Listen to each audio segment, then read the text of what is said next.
hellhounds, chase ghosts, come sleep, watch out, demons are coming, run, sleep, hide, spirits, ghosts, hide, demons, hellhounds, ghosts, demons are coming.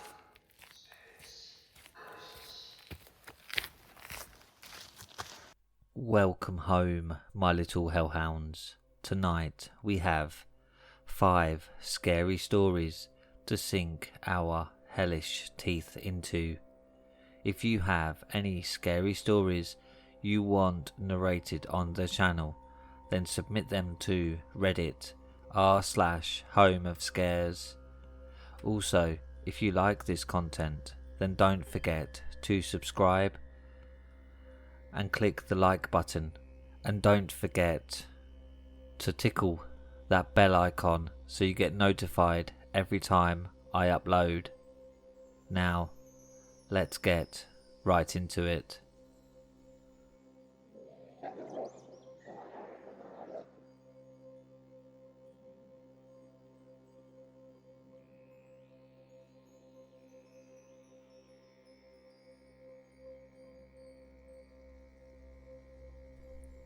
Taxi driver tried to kidnap my sister and I.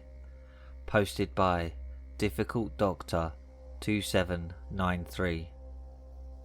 When I was younger, my family would take yearly trips to my grandparents' country for a few weeks. They live in a major city and it was always fun to visit.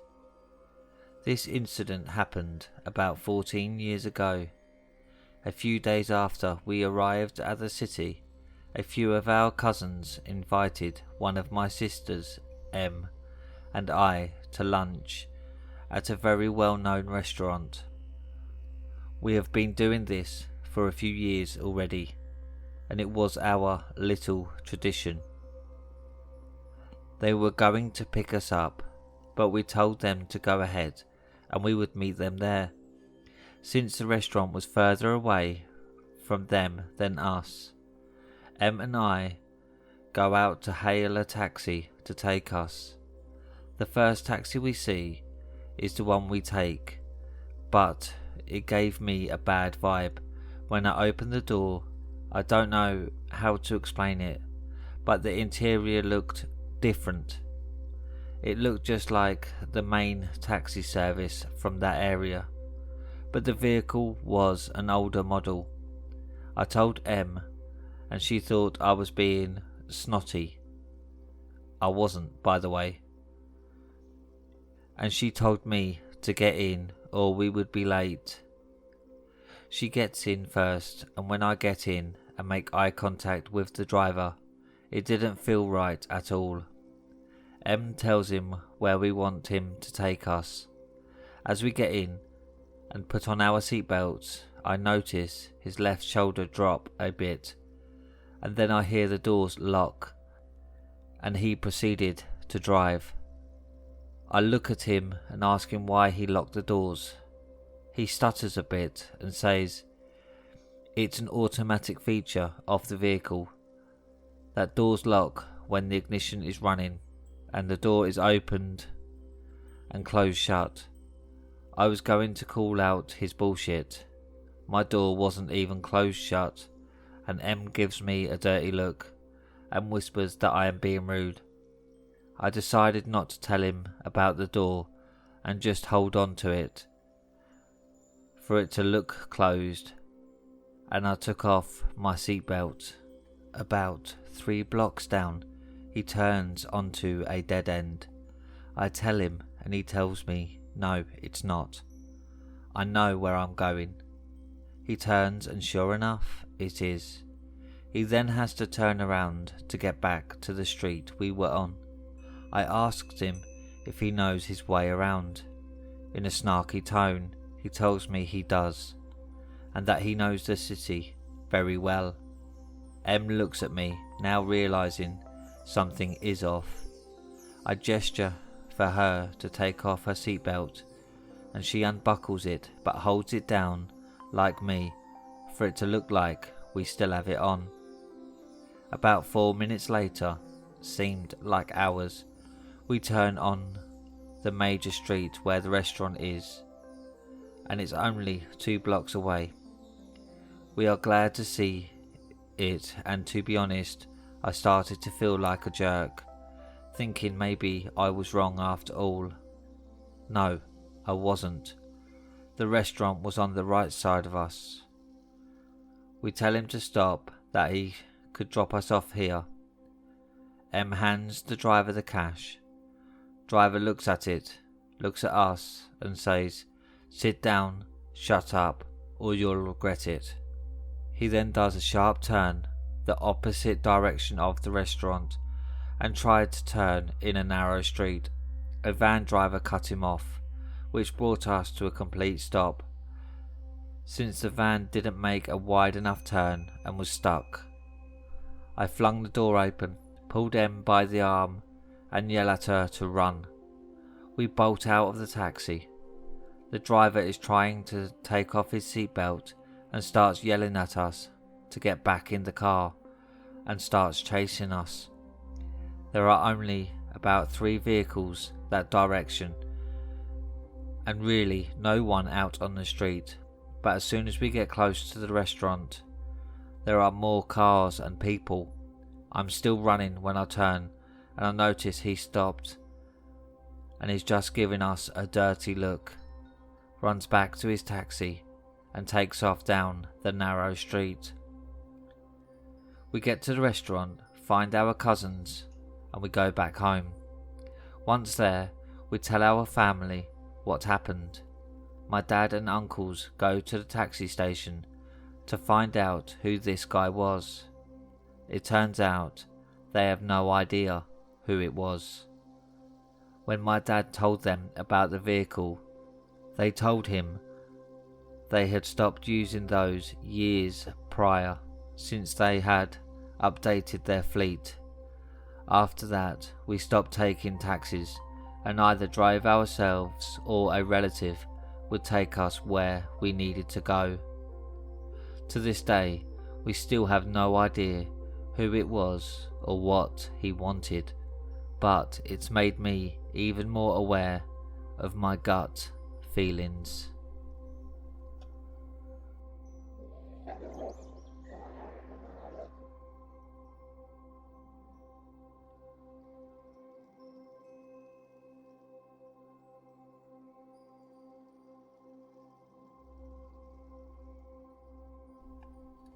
My dad found out why I always screamed in terror in my nursery at night. Posted by Fright Yagami. I grew up in an 8-bedroom farmhouse with my dad until I grew up and moved out.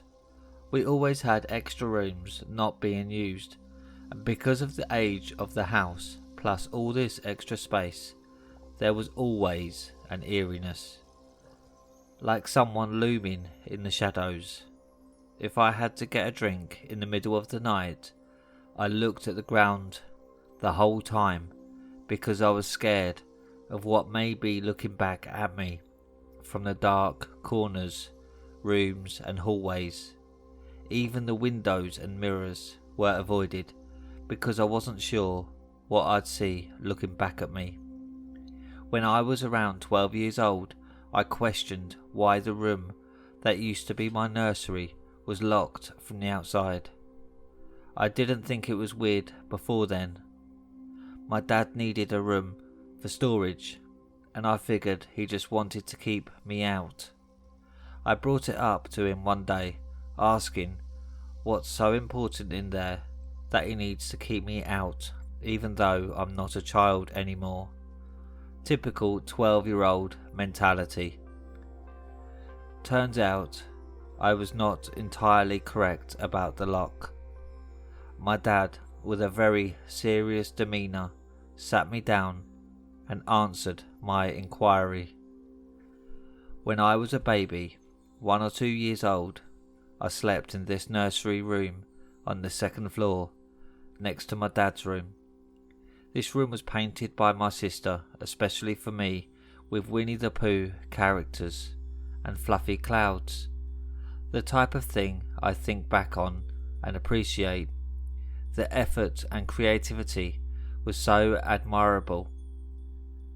I have a photo of me smiling at Pooh Bear on the wall while we were setting it up, but I'm not the most tech savvy to figure out how to link this photo.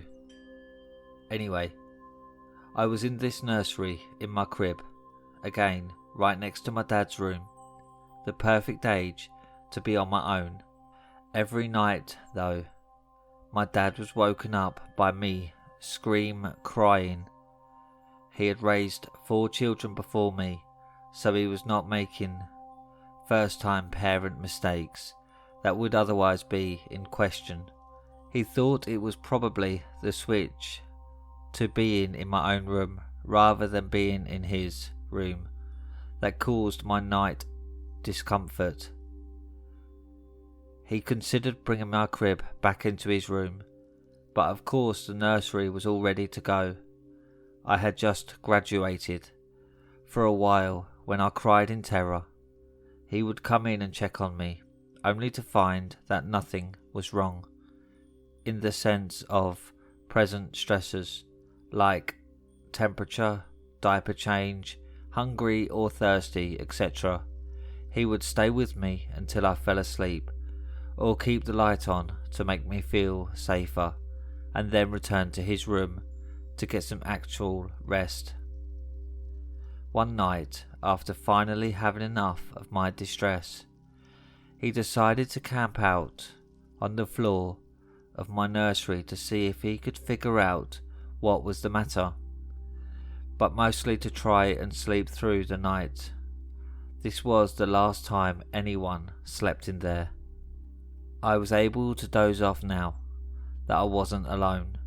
He, on the other hand, was tossing and turning on the hardwood floor, not comfortable enough to sleep. As he lay there on the floor, mulling over the situation, boom, boom, boom, he was jolted to his feet by massive blows to the floorboards beneath him, centered directly on his back, as if someone on the first floor had a battering ram aimed at the ceiling. His first instinct was to rush downstairs and check for intruders. He is a man of logic, brave and ready to defend his family. However, when he got down there, the lights were off. There was no one downstairs. Front door locked, windows locked, no sign of forced entry. No one else lived with us.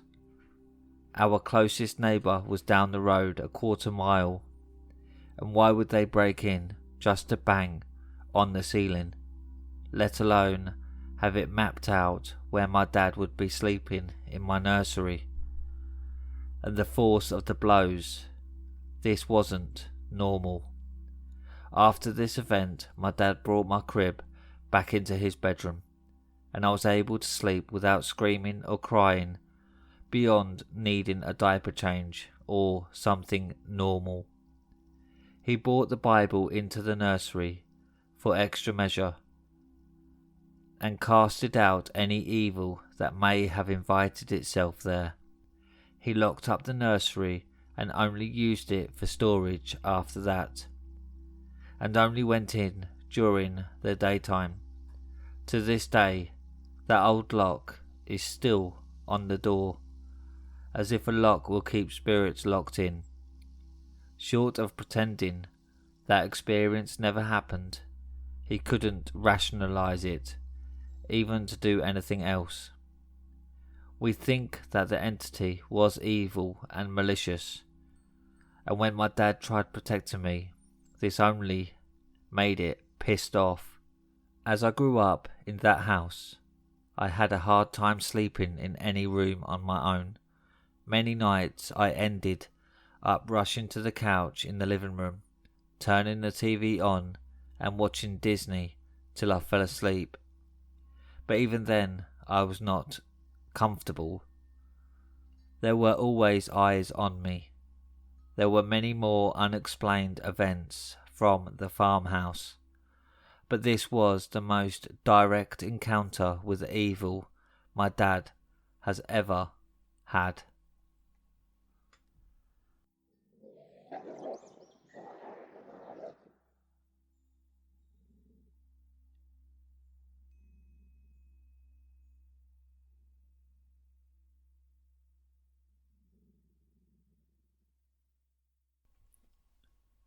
The Jump, posted by Snoo Apples 661. Ever since this happened, I always thought about it, and I'm very confused by what happened that day. I don't remember much before the build-up to the moment of this happening. All I remember was being a kid and walking at the bottom of the stairs when my sister came up to me, talking to me about how she was able to jump the whole way down the stairs, from the top to the bottom. Now that was completely impossible, as there was too many stairs to jump down from, and we would have heard it if my sister jumped down. In fact, we probably heard the loud impact if she hit the ground of the stairs. But being the young kid that I was, I wanted to try it to see if I could do it. My parents told me no, I shouldn't, because it was dangerous, but I wanted to do it anyways, to see if my sister was telling the truth or not, and if she could do it, I was able to do it, right? So I waited till night time, when my parents were back watching TV in the living room, after tucking me in bed, so that I could sneak to the top of the stairs.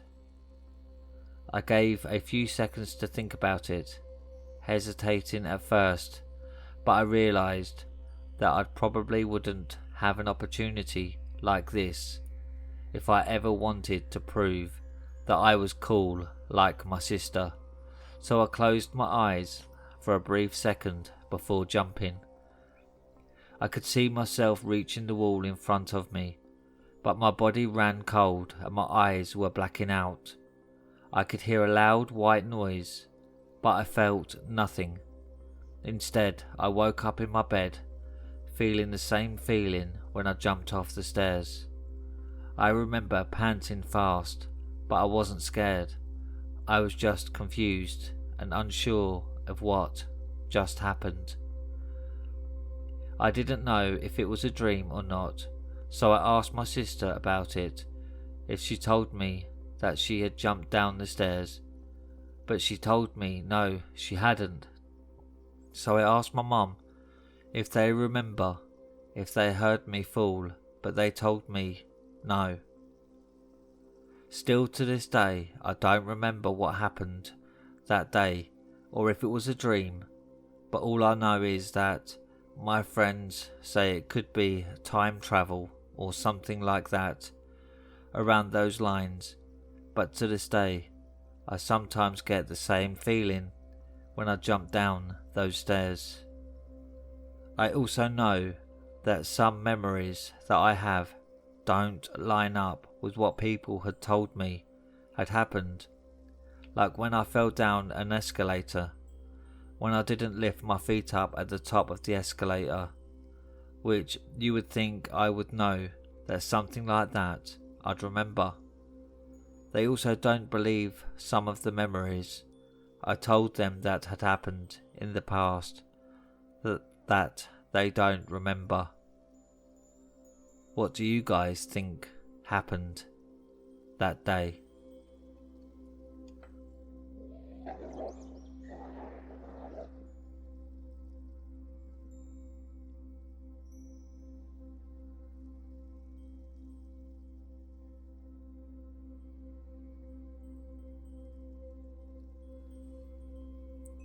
Please read this if you plan on going hiking and you're out of shape.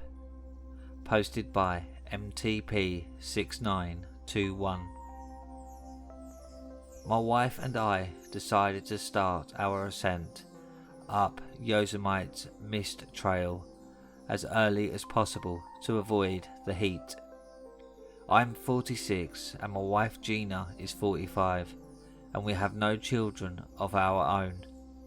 We are from the East Coast, so starting at 5 AM was easy for us because it's really 8 AM Eastern Standard Time. Before starting the trail, we must have seen hundreds of tents in the park's campground, so I wasn't overly surprised when I saw two girls no older than 13 years old going up the trail by themselves. When I was growing up in Philadelphia, I used to go all around the city when I was as young as them, so I didn't think it was a big deal that they weren't accompanied by an adult. I think it was more surprising that no one else was out besides the four of us. The two girls were about 30 yards in front of us, which we continually maintained the same steady distance. Both Gina and I are sedentary, but we are trying to lose weight, so we both know that it will be doubtful that we will make it up the whole 3.5 miles that is categorized as difficult because of its unrelenting incline. However, we were determined to make it to the top, where the second waterfall would be. We were 20 minutes into the incline, and Gina and I felt like we were already not going to be able to make it to the top, but we kept pushing ourselves. The two young girls still maintained their approximate 30 yards from us. Sometimes I see the regret in Gina's eyes for not having any kids, which she fully ruled out when she was 35, related to having endometriosis, and she suffers from a debilitating depression. So it's hard to tell if Gina is exhausted or if she is looking at the two girls in front of us, thinking what might have been. We are now 45 minutes into the incline, and I really wish that I wasn't carrying this extra weight, because every step feels like I'm going to pass out. The two younger girls in front of us are treating the rustic steps that are made up of rocks as if this was just a playground to them. All we hear is constant giggling, but we can't make out what they're saying. I'm just amazed that we are keeping the same pace as them, as these steps go straight up and only turn when they curve around the mountain. It's been an hour now, and we haven't seen anyone else besides the two girls in front of us, who continually and constantly giggle. Both Gina and I have our hands on our hips and on our torsos, are bent forward as we can't catch our breaths. The feeling is just so horrible. It was nice that the park's people made these steps, however. I can only fit half of my foot on each step, so going down is going to be really dangerous.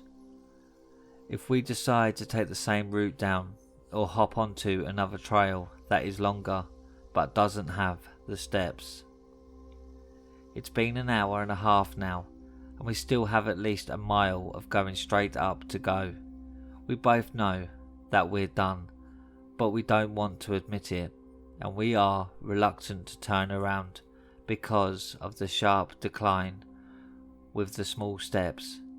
As Gina and I both stop on the steps, I hear her yell out, "Ouch!" as if she just burned her hand on the stove. What happened? I don't know, something hit me in my arm. Ow, what the hell? I yell out as something hits me on my forehead. I quickly look up to see if there are falling rocks, and I quickly realise that I have no way of telling if a rock fell. I touch my forehead and I see blood on my fingers. Shit, Gina yells out as a rock hits her on the cheek, and she nearly falls down the stairs if I didn't quickly grab her. I know that I saw that rock coming at us this time, I look above us on the stairs and I see those two girls throwing rocks at us. I'm absolutely horrified, as any one of those 3 rocks could have killed us if we fell down the rock stairs. "You could have killed us," I yell out. "This isn't funny, I might have a concussion," Gina yells out as both the girls continue to giggle. There is nowhere for Gina and I to hide or for us to get cover as the 2 girls continue to hurl rocks at us. Gina is now crying hysterically as she covers her face with her hands, and she continues to yell out, "Ow! Oh, ow!" as each rock hits her. I attempt to charge the girls, but I just can't make it up another step without my hamstrings cramping.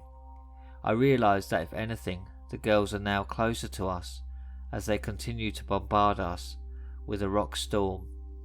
It is definitely apparent that these girls are not playing and they are trying to kill us. I don't want to try to go down the stairs because I know that both of us are too heavy as it is, and if one of us gets hit in the back of the head with the rock, then we will ultimately fall and die because the steps literally go straight down. I can't believe I'm being stoned to death as each rock feels like I'm being hit with a baseball bat. Gina goes down to her knees and tries to cover her face as the rocks continue to hit her. "Please stop. Please, God. Ow. Oh. Ah. Please stop." Gina continually yells out. I feel completely helpless as I try to shield Gina and let the rocks hit me. My hands are numb as I feel like I have multiple broken bones from using my hands as shields. The pain is so unbearable as I can no longer take the pain to my hands when I try to shield us from the rocks. I see now that the 2 girls are only about 10 yards away from us, continually giggling and cheering each time when they get a headshot on Gina or I. Gina has had 2 big headshots and her leg are now straight out as she is in a prone position. She is barely conscious as I know that another headshot might kill her or she might tumble down the rock steps. I am just letting off loud groans as each rock pelts me. "Ow!" I yell out as I'm hit on the side of the head. I feel extremely lightheaded as I have to go to my knees. I brace myself in a partial fetal position to make it more difficult to tumble down the rock steps. Then I go blank.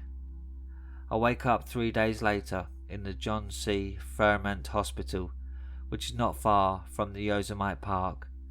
"Gina, where's Gina?" I utter to the doctor. "She's in an induced coma in the bed right next to you," the doctor responds. As I look over and see that she is on a ventilator with a tube coming out of her mouth. Both of my hands and arms are in casts, as I can also feel that my head is wrapped in some kind of bandages. "It looks like some falling rocks hit you and your wife before you fell down the steps," the doctor says. "No, there were these 2 young girls who were trying to literally stone us to death." "I'm not sure about that, Ted, but there is a detective here if you want to talk to him." "Yes, of course. Those evil bitches need to be stopped." "Hi, sir. I'm Detective Stevens from the Mariposa Police Department. The doctor said that you mentioned that 2 girls assaulted you on the trail with rocks." "Yes. They were pure evil, laughing and giggling at us the whole time."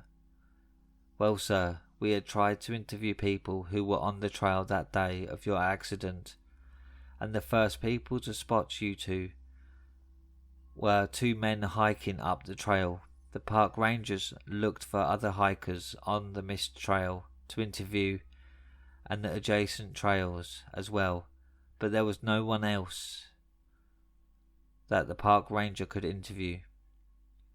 Nothing valuable was taken from you or your wife, as you both had your iPhones and you still had your wallets with $200 in cash still inside. So everything points to this being an accident. No, I'm telling you, these two girls, who must have been about 12 to 13 years old, knew that we were both exhausted to the point where we couldn't go up anymore, and we couldn't go down because the steps were too steep to quickly go down. So those two god-awful witches decided to stone us. It's just that none of the rangers seen them. Yeah, the rangers probably thought they were just innocent looking kids, so the park rangers just tuned them out.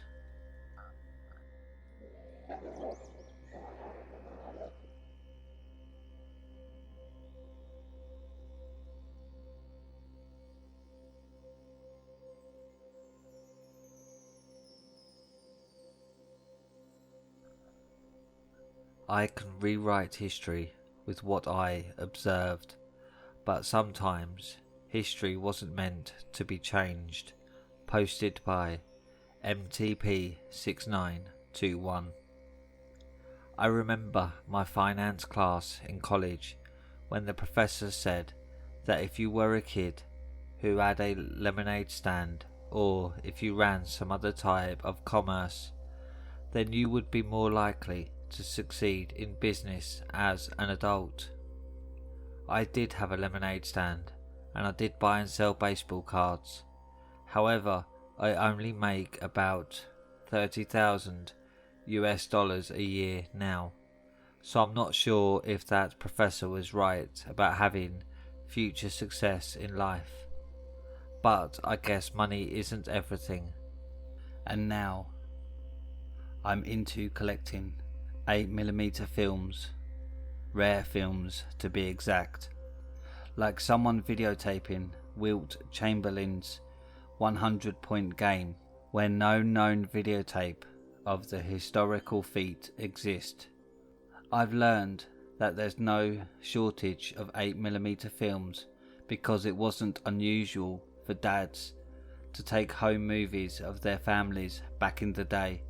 So my thrill comes from the possibility of finding the Babe Ruth baseball card equivalent of 8mm films. On this typical Saturday morning, I started my usual journey of going to yard sales.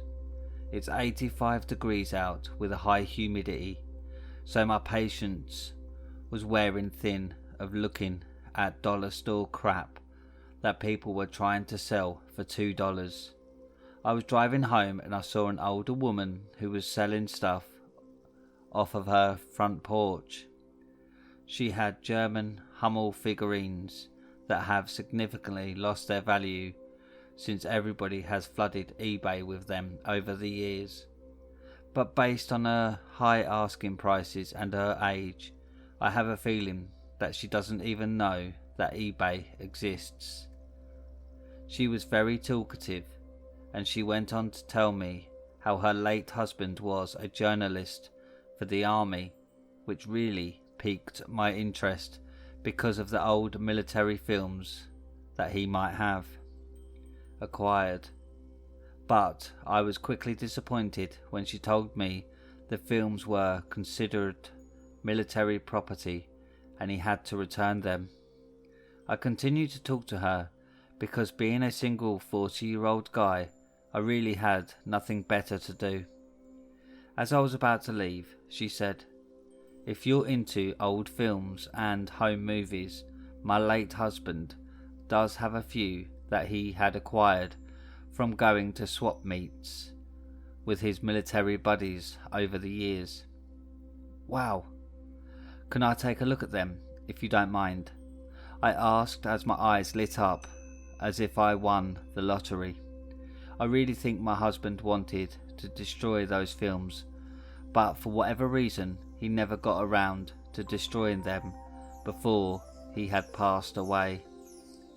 Why would he want to destroy them?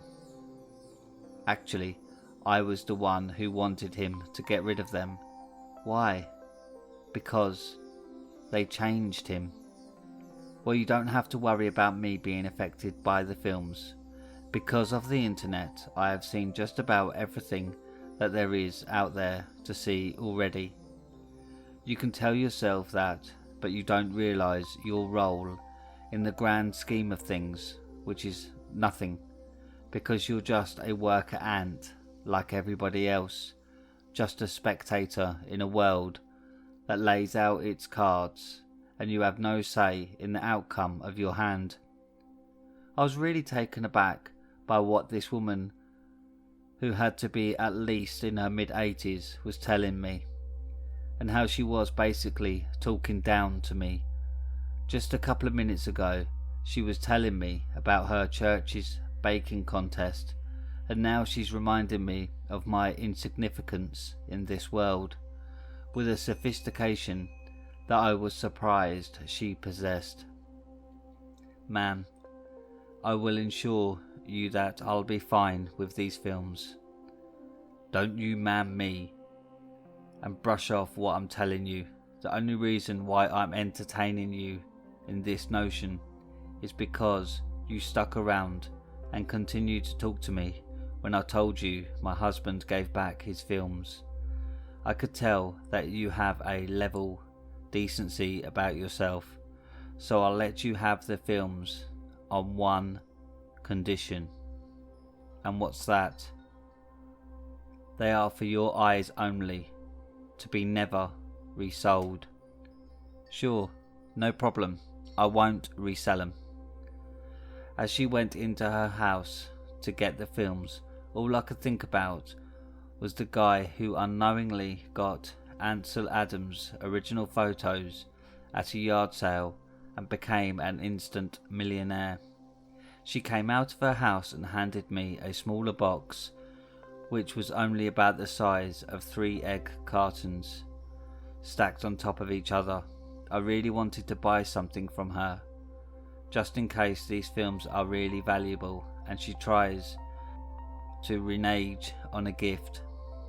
So I buy her cheapest Hummel for $40 and I say, here, take this for the figurine and for the films. I saw a level of disappointment in her eyes once she had handed me the films, and I said, and for the films? Where she could sense that my mind was already cranking to make money. Regardless of how she felt, the films are now mine, and I could do as I pleased with them. I couldn't wait to get home and set up my video projector. I took out the first film labelled Dallas, and I didn't know if it had something to do with the old TV show or maybe the Cowboys, but just the title alone didn't impress me. As the film played, I tried my best to make sense of it, as it looked like some type of parade or something. As I continued to watch the film, I kept on saying to myself that I knew I had seen this already, and I was starting to get disappointed because I figured that it was a copy of a known film. As the film continued to play, it was on the tip of my tongue how the building in the background looked familiar, and how there was a small meadow below an overpass. Seconds later, a man sitting in an open vehicle started to emerge, so then I slowed the film down as I saw a flash in the background that I thought may have been from an old camera flash. But then at the same split second, I saw the guy in the car's head almost get blown off. Holy shit, I blurted out, as I realised that I was watching Kennedy's assassination from an angle and clarity that I'd never seen before. I'm rich, filthy rich, I started to yell and scream as I ran around the house. I quickly went online to make sure that this video hadn't already been circulated and was nothing more than a copy. I played the film one more time and I clearly saw the shots coming from a group of guys dressed as police officers. He no-scoped him, meaning he took the rifle shots from his hip versus aiming from his shoulder. The gunman was hiding in plain sight, surrounded by other police officers, I said out loud. I wrote down frame by frame exactly everything that I had seen in the film. Then I went online again and realised that this film probably came from the mysterious Babushka lady, who the CIA and FBI were never able to track down. I was so happy of coming across the holy grail of films that I stayed awake all night. Eventually, my eyes got really heavy as I pictured myself on a yacht with a hot woman in Morocco. What the fuck? What the fuck? I continually yelled out as I awoke from the most horrible visions from a nightmare that I had ever envisioned. In the nightmare, I observed my grandparents' house being overrun with Russian and Vietnamese soldiers, and what looked like a teenage version of my mother and the rest of her family having their throats slit. It was like I was right there, in the nightmare. How I heard everything, including all of the yelling and screaming word for word, which included my grandparents' distinctive voices that I haven't heard since they died in the early 2000s of heart attacks from old age. My clothes were completely covered in sweat. As I watched the clock, my memories of the nightmares didn't fade at all, like typical nightmares usually do. I just couldn't get over the sight of watching my mother being dragged out of her house by her hair, yelling and screaming, while the soldiers beat my grandfather into an oblivion. I just couldn't shake that image of the young version of my mother grasping her neck as blood came spattering out of her neck as Russian and Vietnamese soldiers literally laughed at my grandfather who was watching on. I tried everything to rid the thoughts and images from my mind, but 4 hours later and they still weren't going away. Finally, I took 2 Benadryls and waited 20 minutes and I was still shaking in horror, so I took 4 more and waited where nothing had changed and I was still overtaken with terror of watching my mother having her throat cut. Finally, I just downed a bunch of cheap vodka that I had in the house and eventually I lost consciousness. "Oh God, oh God," I started yelling out as I awoke again from my deep sleep, as this time I saw my father's side of the family's house being lit on fire by Russians and Viet Cong soldiers, and then each one of my family members were bayoneted as the young version of my father ran out of the house covered in flames. It was like I was really there in person, where I heard every scream and I could even smell burned flesh as each one of my family members ran out of the house screaming in agony and terror. I had to go to my Amazon factory job. I've never experienced PTSD firsthand before, but with the constant shaking and yelling out that I was experiencing, I'm sure that I could have been diagnosed on the spot. I only lasted a half hour until my supervisor sent me home for being unfit for work. When I got home, I couldn't do anything but stay curled up in my bed. It's so hard to explain those nightmares that I had, where it was like I was right there witnessing everything, where I felt that my throat was going to be cut next, or that I was going to be bayoneted. I prided myself on not calling off for work, but I really had no other choice than to stay curled up in my bed for a week. On the 8th day, I finally felt comfortable enough to walk around my house. I couldn't even think about the Kennedy assassination film without becoming violently ill. However, I thought that maybe the other films might be history changers as well and possibly won't get me sick. I saw another film labelled Berlin and I thought, well, at least this wasn't the United States, so hopefully I won't have horrible nightmares and I shouldn't get violently ill. This time the black and white film was pointed at an old stone building that looked vaguely familiar. I paused the film and took a picture of the 8mm projected film with my iPhone. Then I uploaded the image of the building on Google and did a reverse image search, where right away the rich Chancellery building came up. Judging by the appearance of the building in the film, it was probably from 1939 to 1945. Whoever was taken the film then filmed this short oval structure that was undeniably the Fotor bunker. The filmmaker pointed the camera back at the Reach Chancellery building where it was being heavily bombed by artillery rounds. The cameraman then pointed back at the Fotor bunker, where I was positive that Adolf Hitler emerged in regular clothing. Then he headed up the street with a woman who I assumed was Eva Braun, where a German soldier opened a sewer grate, and all three of them, including the cameraman, went down into the sewer. The film got dark and then the film was blank. After a few moments the film came back on and I observed Hitler and the others emerge from the sewers, and then they went into a forest. The cameraman pointed the camera at what looked like tanks in the distance as Hitler and the others ran away.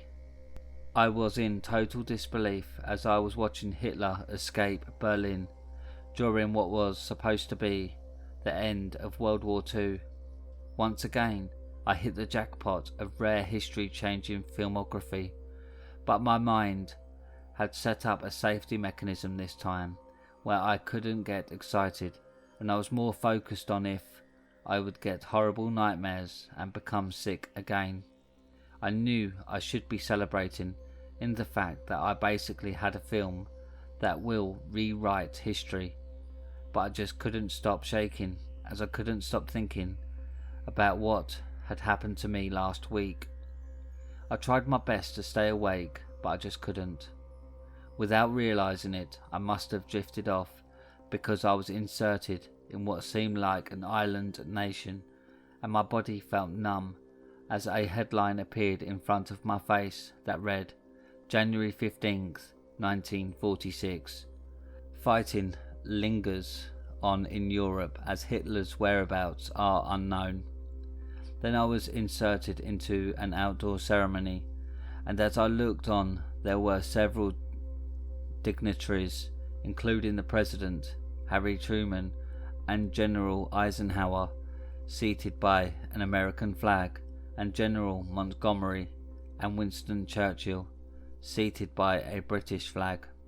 Then within seconds, a Japanese man, wielding a sword, approached each American and beheaded them, and then he beheaded the Brits, while Adolf Hitler and the Japanese Emperor Hirohito looked on.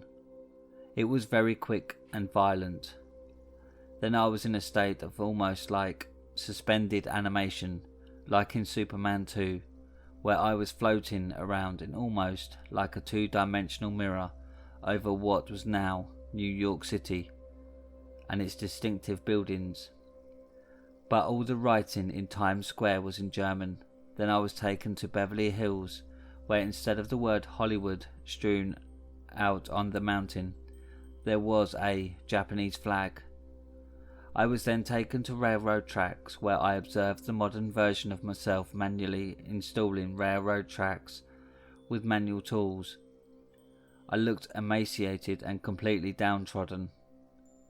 I hovered over myself, working like a dog, for a while, and then I observed the modern me being cramped into a tractor trailer with 100 other dirty and smelly guys. I was taken to an abandoned factory where I was so tired that I could barely walk. I could see the cooks trying to catch rats to feed the workers. Then I awoke where I was dry, heaving and completely drenched in sweat. It was the realistic nature of the nightmares that terrified me, like the other nightmares that I had had. I felt so paralysed again, where I could barely move. I knew the nightmares were warning me not to mess with history, though I couldn't understand how discovering that Hitler didn't commit suicide would somehow send a ripple effect to the past. Because I felt so violently sick, all I wanted was my health back, and I didn't care about rewriting history or making money through the films. I was so sick that I could barely move for a couple of days. Once again I regained my strength. I searched online for Mrs. Marlbury, who was the woman who gave me the films. Eventually I was shocked when I came across an obituary for her late husband, where I discovered that he had committed suicide 20 years ago. I could only assume that these films were related to him killing himself. I wanted nothing more to do with these films, so I put them in my car and went to return them back to Mrs. Mulberry. I went to her door and rang the doorbell. Well, this might be a record. You only had the films for a little over a week? Yeah, I can't even look at the box of films without getting ill. You see, you thought I was just some dumb old woman, and you thought you were going to become a millionaire, right? Yeah, the notion did cross my mind, even though I told you not to try to sell them. All you saw were dollars, but don't worry about you're not the only one. You're the 37th person to return these films to me. The person who is truly honest and has no interest in disclosing the nature of the films to the general public will be able to watch the films without getting violently sick, and then hopefully that same person will just keep them or turn them over to the CIA. But you're just not one of those honest people. I shook my head in agreement and headed towards my car.